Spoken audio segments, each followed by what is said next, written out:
and welcome to We Never Met, the podcast where I have interesting strangers on every week. Today we have Rebecca George. How are you? Good, how are you? Good. It's cold out there today. It is. It's alarming. We had to turn on our heat for the first time yesterday. Yeah, same. I waited out as long as I could, pretty much. Yeah. And now it's on, but it comes on so loudly.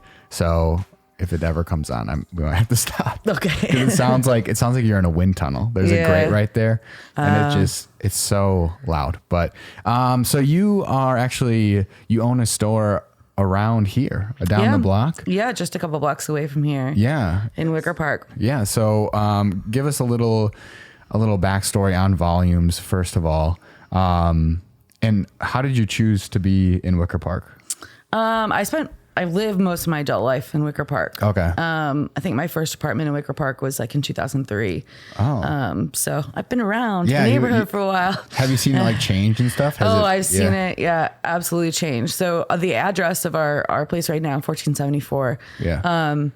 Back in my 20s, I would never have gone past Nick's, which is about like a half a block north of me. Okay. After a certain time at night. Sure. There used to be a huge swath of Milwaukee with all the furniture stores and a lot. Regardless, everything was closed, and you just wouldn't walk past that. Yeah. You know? Everything was still metal grated. Everything was. Sure. Yeah, it was very different. I mean, Filter used to be in the Flatiron building, and people were smoking in there. You know, I mean, talk about a very big difference. There weren't as many bars as there are now. Now it's like every 5 feet. Like every other building, or maybe the same building. Yeah, There's two of them. Yeah, I know. I mean, there's still a lot of like the resale clothing shops. That's kind of like what makes Wicker Park. Yeah. I mean, that's something in high school that we would come down for. I had this like really cheap garden apartment. And I was a high school teacher at the time. Okay. So, and a friend of mine lived on the same block. There were like needles in the alley. Oh, like, it was a very different. It didn't feel like unsafe per se. Sure. I don't know. But it was a very different world. Yeah. Why did you choose to move here specifically? It's because it was close to the school that you were working at, or? No, I worked at a school that was way down on the south side.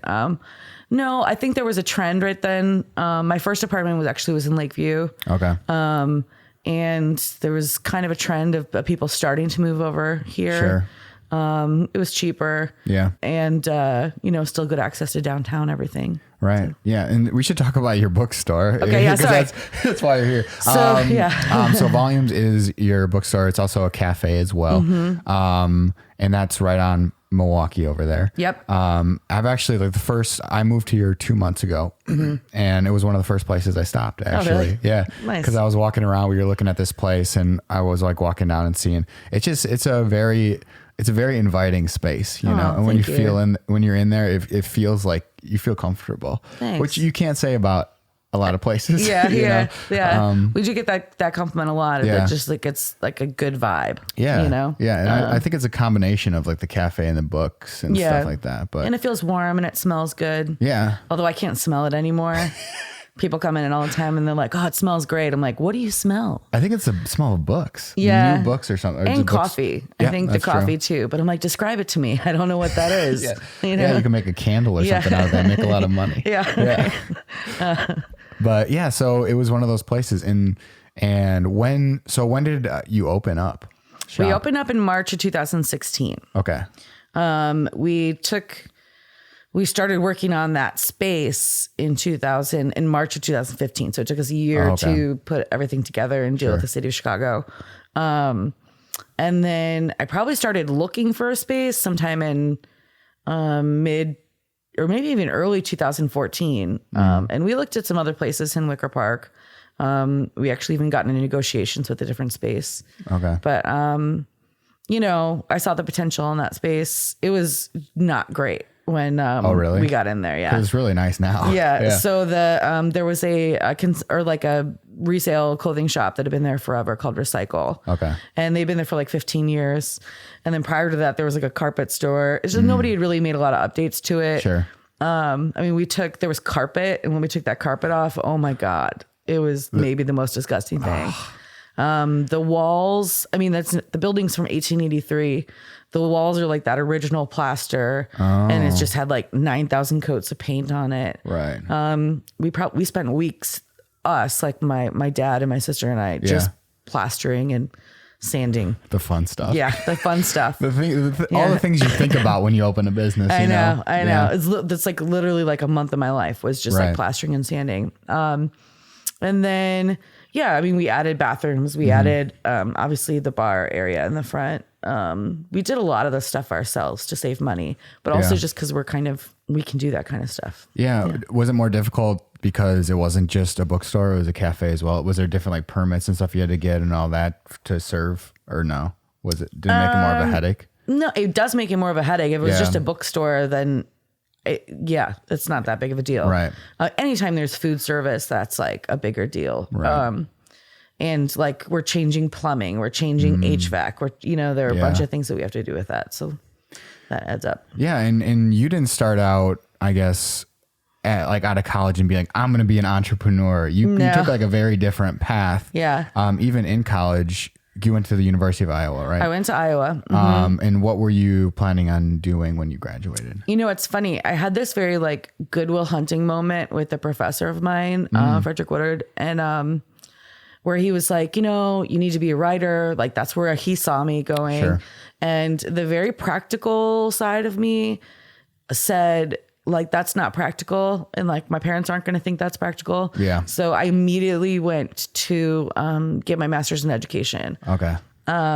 Instead. Yeah. And like, didn't feel great about it, but I was like, this is what I'm going to do. So literally right after graduation, I moved to the city, maybe like 2 weeks after I graduated college. I moved to the city.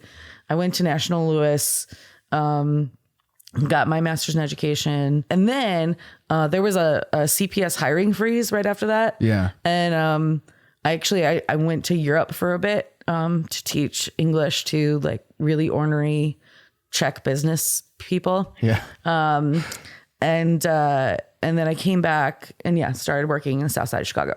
Okay. So what drew you, because it was just more practical and you could like use your skills sort of in that way. Is that why you wanted... obviously my passion's in books, right. And literature and, and even going through that education, I realized that I'm passionate about education. I still am. Yeah. I realized it was something I was good at.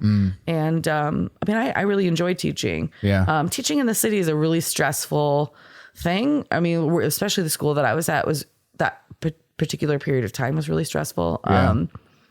And I just wasn't sold that was going to be my life. So I decided to apply for grad school. Okay. And again, yeah. And, had all these different places to go get my MFA, and I ended up picking Naropa, which is a Buddhist university in Boulder. Oh, that's kind of cool. And it's the school that was founded by Allen Ginsberg. Oh, really?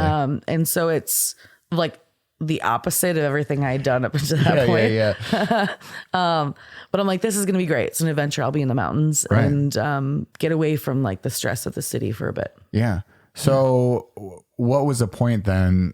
Did you end up going to that school? Yeah, I went to Naropa for 2 years. So what was a point where you were like kind of switching like, oh, maybe education's not for me. I want to like, when did you start playing with the idea of opening a business in general? Well, actually the route kind of went into publishing. And while I was in grad school, I interned for a literary agent. And then I thought maybe I'd kind of go same. I went like, I need to go practical. Oh, yeah. Like I'm reading this MFA, well, but how can I apply? Like how can I apply this? So I started reaching out and trying to figure out how I could apply this. Yeah. One was like I was working with the small press. Two, I was working with this agent. She recommended that I go to the University of Denver Publishing Institute. Okay. So I did that. It's a 4-week chaotic boot camp. And it used to be run by Joyce Maskis, who owned Tattered Cover bookstores out in Denver. And you learn every single aspect of the publishing industry, and they bring in people from all those different parts of the industry to talk with you. It's like a super serious. Yeah, it's super serious. You get like a certificate at the end of it. Yeah. And they're kind of like a feeder program for the publishing world, Yeah. And I was like, cool, yeah, I'm going to move to New York. I'm going to kick some ass with some publishing. This is going to be great, y'all. Yeah. And actually I went to New York At this point, I'm like 29. Okay. And the publishers go, I got offered like 2 different jobs, but it was like, entry level. Yeah. And they're like, cool, we're going to give you $27,000 for this position. And I was just that week, like doing the math on what it would need to just even like barely live there. It's not that much. It's way more. And I'm like, I'm not 21. I don't want to live with 9 people in a loft in Brooklyn. Well, bunk beds and stuff. Yeah, like that's not where I'm at in life. And so I came back to Chicago. I got a job with a small press called Lake Claremont and started working with them. And then I got some adjunct positions, on the side. I was kind of doing both in tandem. And then I was going to go get my PhD. I was literally like giving up my apartment and my job. I was about to move to Detroit. Oh, yeah. Nice. And buy a house for like $30,000 because it's so cheap. You can. Yeah, you can buy 6 if you want. Yeah. And I kept seeing my colleagues who were more educated than me. They already had their PhD, were well liked, had been adjuncts forever. Yeah. And they were not even getting interviews for full-time positions at the universities or the colleges that they were teaching at. Wow. And I thought, like, what's the point? Right. And if those PhDs were maybe making like a few $100 per class more than me. Yeah. So that's like 5 years of education to like maybe be able to afford health insurance. Cool. Yeah, like, let's do it. Yeah. Like that seemed not right. And I was like, let's rethink this. Yeah. Yeah. So in that process then, how did you land? Was it on just bookstore? Yeah. Because you were just passionate about books always? Always. And I think I've always like, thank God for social media too, been kind of like following all these different, and I came across an article about Greenlight Bookstore. I think it was in New York Magazine, and it was like how to open a bookstore, and they broke down all of their costs. And I was like, wow, that's like, it's a lot of money, but it's like less than I thought, to make that happen. And I started kind of doing exploratory. The academic in me was like, I'm going to get all the data. Yeah. And I went to some conferences. I started literally cold calling bookstores. And with like similar concepts. I called Joyce from Tattered Cover and had a long conversation with her about it. Then I kind of brought it to my family and was like, there's this thing I want to do. What did they say about it? Well, maybe we'll think about it. And I was like, no, literally, like, here's all the data. Like, I've been working on this for months. Look at my PowerPoint. Here's the data. Right here. Yeah. And I was like, look at it. Yeah. And then come back and tell me what you think. Yeah. And then they came back and you're like, this is a really good idea. I think, Yeah. I mean, because it was not just like something that you threw out there. Like you obviously cared enough to do all this stuff. Yeah. So it matters. And so I guess why was it important specifically for you? Because I know at your bookstore, or not maybe you specifically, but you guys look through all the books before you put them on the shelves. Yeah. Like everything's hand selected. But I first want to sounds like a dumb question, but like what is an independent bookstore and how is that different from another? From those other ones or from corporate bookstores? Right. Or, okay. So each like one's... what do they do differently? I know the difference business wise. Yeah. Well, I mean, we always say, an independent bookstore is like a direct reflection of the community that it's in. Sure. Wicker Park's no different. It took a few months. We immediately saw trends of like what people wanted or didn't want. Sure. And, part of that is like us as like tastemakers of like what we think is really good and really cool and, interesting. And making sure we select that in so that people take a chance on, small presses and, debut authors, things like that. Yeah. Because are you guys putting books in your store that like a Barnes and Noble or something would have, or is it like really, they don't like house like smaller authors? Because I haven't been to a Barnes and Noble in forever. I believe that there was like a policy that they have like stopped doing as many with debut authors, but they definitely don't have all of those small presses because they're afraid to take like a hit on volume and not selling or something. Yeah. For sure. Yeah. I mean, obviously we have some of the big players, books. There's some that I don't touch unless somebody asks for it. Right. And then if like 2 or 3 people ask for it, then I'm like, okay, I'll bring a couple in. Yeah. But there's some that I don't bring in.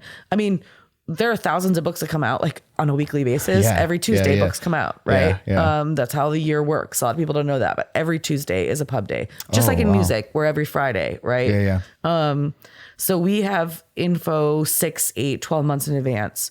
We go through that info. We go through it with our publisher reps. We go through it ourselves. We read a lot of different kinds of articles and things and interviews. And then we have access to advanced reader copies between 6 and 8 months in advance of a book. And we kind of share, like each one of us picks it up. The problem I have actually, and I yell at my staff about this, is that we'll all like attack the same book. And I'm like, that's not helping anyone. You know, we're just gonna have one book in the store and it's gonna be awesome. But it's kind of a treat. Like, do I need to read the new Colson Whitehead? No, I don't. Colson Whitehead's, but like, do I want to read the new Colson Whitehead? Absolutely. So we kind of toe that line. Because how does that become something? Like, how do you become a tastemaker is my question, because like you obviously have your own personal opinions on like what you like and things like that. Like, how can you objectively be like, you know what, this is a really good book, even if you don't like it? You know what I mean? That's a great question. So I would say that a lot of what we do is like, number one, I know what the clientele wants, you know, for the most part. I'm like, still, it's a risky business. I'm literally betting. Every week I'm betting with my own money of whether or not somebody is gonna gonna like this that book or not. I think, we look at a book and say, is this interesting? Is this like, gonna add value to somebody's life? Is this like maybe something different that they've never thought of before? And when it comes to fiction, like for instance, I really love pretty much anything that $2 Radio, the publisher does, small publisher. They just have really good taste. So I almost don't even need to look at half their books because I just know it's going to be awesome. And those are a lot of debut authors. Haymarket. I don't really even have to look at what Haymarket's doing. I mean, I just love everything they're doing. So, let's do it. Is there any like inkling for, have you written a book? Have I written a book? Oh, well, I had to get my MFA, but, it's like hilariously sitting on a shelf right now. It's $3,000 to buy it. It's a single copy. One copy. It's bound. Has there ever been an inkling that you would want to start writing too? Yeah, absolutely. One of my staff says he can tell when I've done something creative and like that, or I've been writing, because I just seem like a bit more zen for a bit. Absolutely. Do I have time? No, I don't have any time to do anything. I mean, the first thing I do when I wake up is like immediately like, what needs to be done today? And then you're right. I'm doing that until like 11, 12 o'clock at night. Yeah. Cause when I reached out to you, it was probably like 3 or 4 months ago. And you're like, I have a calendar in a year in advance or something. So I know I already know what's happening. Yeah, I know what's happening. So we should talk about what you're doing today too. You're going down to the new store that you opened. Yeah. We just opened a second store on Michigan Avenue, right? So how did you decide that now is a good time to expand to another space? Last year, we kind of had this weird opportunity to do this holiday pop-up in Water Tower Place. Okay. And I know that particular space really well. My dad has had a practice in that building since like 1979. Really? So I kind of like grew up knowing that mall and the current one that we're in. I know those spaces. And I said, okay, like this is an opportunity to like meet new customers, learn a bit about like a different environment. And so we did that and it was great. I mean, it paid for itself, we learned a lot. And whether can I manage two different spaces at the same time when one is already like insane. So we'd done that, and immediately after 900 North approached us, and I was like, my dude, we just finished with that other thing, like give me a breather. But I thought what they're doing over there in 900, I find really fascinating. What are they doing? So they've done this huge renovation of that space. And they've added like, so you in most malls, they started removing seating or like areas for people to sit because they didn't want people loitering. Right. They've done the opposite. They've created on every floor, there's like 2 tables or a table and like 2 chairs. And people are working all day. Or there's like little conversation spaces with like really cute plush chairs. Yeah. And people in the community come and they get a coffee and then they like meet there. Yeah. And then they have the Astor Hall, which is a food hall brought by the guys from Au Cheval. Okay. And it's just really good food. It's beautiful space. There's kind of like a second story that has like a bar lounge that looks over the lake. Wow. Yeah, it's kind of a cool thing. And they really want to bring in events. They know that their clientele is predominantly more local than other spaces. Yeah. And I think they see the value add of a bookstore. And this has actually happened nationwide where malls are asking bookstores to come in. Okay. Because I think they're realizing like, hey, they're anchors. They're a destination store. So yeah, because I was reading, it was something, I think it was either something you said or something that I just saw, that there was like a massive increase in independent bookstores. Yeah, absolutely. Since in the last 10 years or something. Why do you think that they're becoming more and more why were they not popular in the first place, I guess? Or not popular, but not growing? All right. So part of it was, the recession hit hard. Sure. You know what? But people say that. And I think a lot of it actually had to do with retirement too. I think a lot of people just who own bookstores happen to be like finishing out right around the same time period. Yeah, like we're done. Yeah.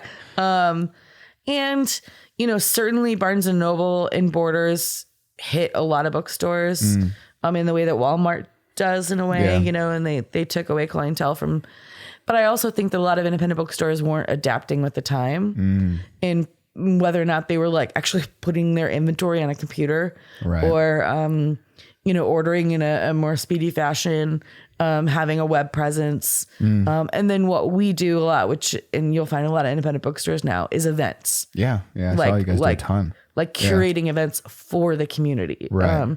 And the ones that didn't do that, those are the ones that, kind of fell by the wayside. Right. And I think the reason that they're coming back is people saw like a little shred of light through the clouds, like, oh, this is something we can do. And now it's on social media too, the way that how pervasive that is, that people are seeing like, oh, this friend or a friend I know just opened one in something, or they stumble across it on their travels and think like, I could do that. Yeah. And I think for me too, personally, there's something attractive about like going to an independent bookstore, buying a book and not being on your phone or not being in front of a screen and like having a break. I feel like, when technology and stuff first started ramping up and the internet was huge, like when I was in middle school, that's when like the dial-up was ending, a little bit, and like internet was getting faster and people were on computers more and stuff. And it almost felt like it got oversaturated. It's like, this is too much. Like this is too much technology. I need like to chill and not be in front of a screen because I am all day. And it also just makes you feel like you're smart, like you're doing something good. Yeah. Right. Like this is you good. are doing something good. I think you're doing something good for, yourself. And I think it's a different form of self-care. Yeah. I think that's like a big trend, whatever in the last, but I think books are a big form of self-care. Yeah. And people who recognize that, like, not only is it, putting you, like taking you away from that chaos, like the screens and the whatever, but it's also like forcing you to take perspective on somebody else, from somebody else's eyes, right? Like you're really learning about the world and people and relationships in a way that you're never going to get by spending hours on Twitter. Right. Yeah. My fiance now, she's a huge reader. She'll read like a book in like a day. Yeah.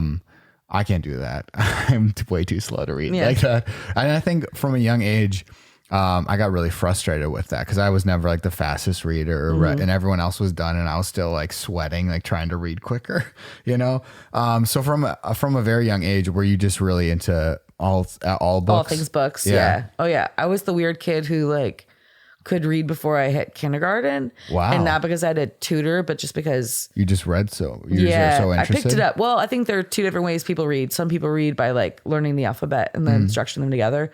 And some people read by like like visual memorization. Yeah. My parents, they read us stories every night.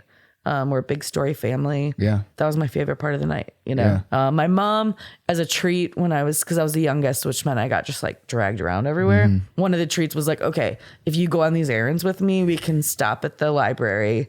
And and then the rest of the conversation would be me bartering for how many. It'd be cool. If I'm like really good though, you know. Yeah. How good do I got to be? What's the scale here? And same thing, like if she had to drag me to like Woodfield Mall or something. Yeah. You know, and you're a little kid and you're like, oh, why? She'd be like, cool, we'll stop at, you know, B. Dalton or Walden Books or whatever. And then same thing. I'd be like, okay, if I'm like extra quiet,